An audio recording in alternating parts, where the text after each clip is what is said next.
Hello my friends, I'm Rich Larson and I'm the IRC Tire Guy. Today we're breaking down what I believe is one of the most used techniques in hard enduro, endurocross, trials, or basically anything that's technical. Today we're talking loading the flywheel.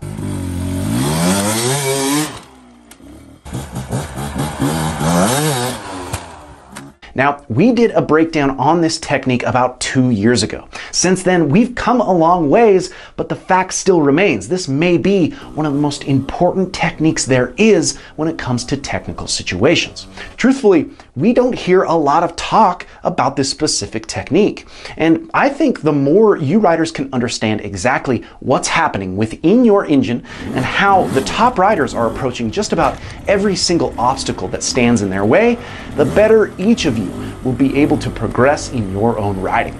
The fact is, every single hard enduro technique I do has an aspect of the loading the flywheel technique. So before we get into the specific technique, we need to understand exactly what is happening so then we can understand the why it works so well. First, we need to understand what a flywheel is. A flywheel is a literal weight inside your engine, designed to store rotational energy, kinetic energy, made by your engine. Flywheels resist changes in rotational speed by their momentum and inertia. Basically, they make your engine rev smoother and more controlled. They also help in preventing your machine from stalling. The heavier the weight is, the more spinning mass, and thus the harder it is to stop. Now, probably the most important part of this explanation pertaining specifically to your riding is the kinetic energy. Simplified, when your clutch is in and you rev your engine, there's a huge amount of stored kinetic energy made by the rotational momentum and inertia of not only the piston itself, but most importantly, the spinning weight of the flywheel. Now, that energy has to go somewhere. If you keep your clutch in, that rotational momentum will spin slower and slower on its own. But what happens when we drop the clutch? If I hold the bike completely wide open with the clutch in, then chop the throttle completely off, if I let out the clutch, the bike will still move forward with no additional throttle.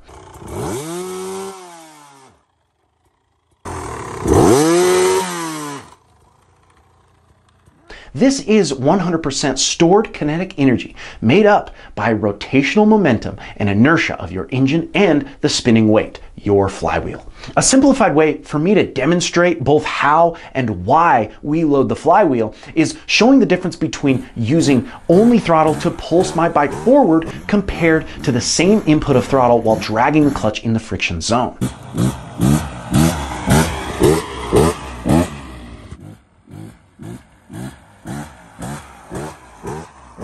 As you can see, with no application of the clutch, only the throttle, each time I input and pulse the throttle, this puts power directly from the piston to the rear tire. The bike surges forward very inconsistently. Now, using that same input pulse of the throttle, I drag the clutch in the friction zone. This now semi-engages the clutch and implements a freewheeling load on the flywheel.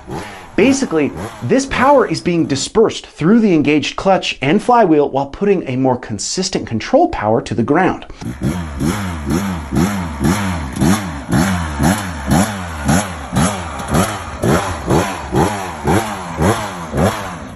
Notice the bike doesn't surge forward. The same inconsistent throttle is inputted, but our ability to move forward with smooth consistency is now dictated by our clutch. We're using the same drag of the clutch to load the flywheel in technical situations. Finding that right engagement point with your clutch allows you to basically put a portion of the power to the ground to continue moving forward and a portion of power to load up the engine and the flywheel. We use this preload of power to propel our machine over obstacles with consistent traction. Basically, imagine being in any technical situation and only having the ability to use the aforementioned pulsing of the throttle with no clutch. Direct power breaks traction. traction, and it's much more inconsistent. With this understanding of how to use the clutch in the friction zone and flywheel together, we now have the ability to use a dispersing power of the flywheel's spinning inertia compared to the direct power of throttle and piston explosion. This is how we find efficient traction and control in technical situations. So how are the top riders implementing this, and how should you? I've mentioned this many times before, but instead of trying to gain momentum in the obstacle or technical situation by increasing your RPMs, load your flywheel by using that same friction zone drag of the clutch and increase throttle before the obstacle. Whether the obstacle is a boulder, log, cliff, or even a simple dirt incline, find the friction zone, increase the RPMs, then quickly slip the clutch into the obstacle. The goal is to have enough load on the engine to allow us to reduce the throttle while in the obstacle, letting the dispersing power of the flywheel's rotational inertia pull you through. This is the best way to transfer 100% traction to your rear tire. If you're trying to gain momentum in the obstacle, it's already too late. Increasing the RPMs transfers power directly to the rear tire, causing the rear tire to spin, especially on inclines or inconsistent ground. Listen to the RPMs during the execution of these different obstacles.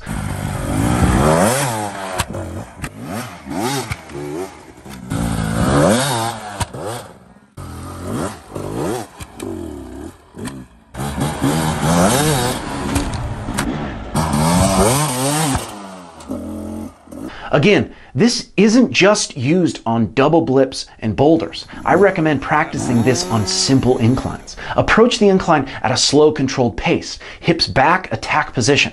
Approximately a bike length before the front tire reaches the incline, drag the clutch and slightly increase your RPMs, loading the flywheel. Just before the front tire reaches the incline, quickly release the clutch into the obstacle, then reduce your throttle. The goal is to find enough RPM and load on the flywheel before the obstacle to propel you and your machine up and over the incline without adding any additional throttle in the incline. Simply put lots of RPMs before, very little through the obstacle.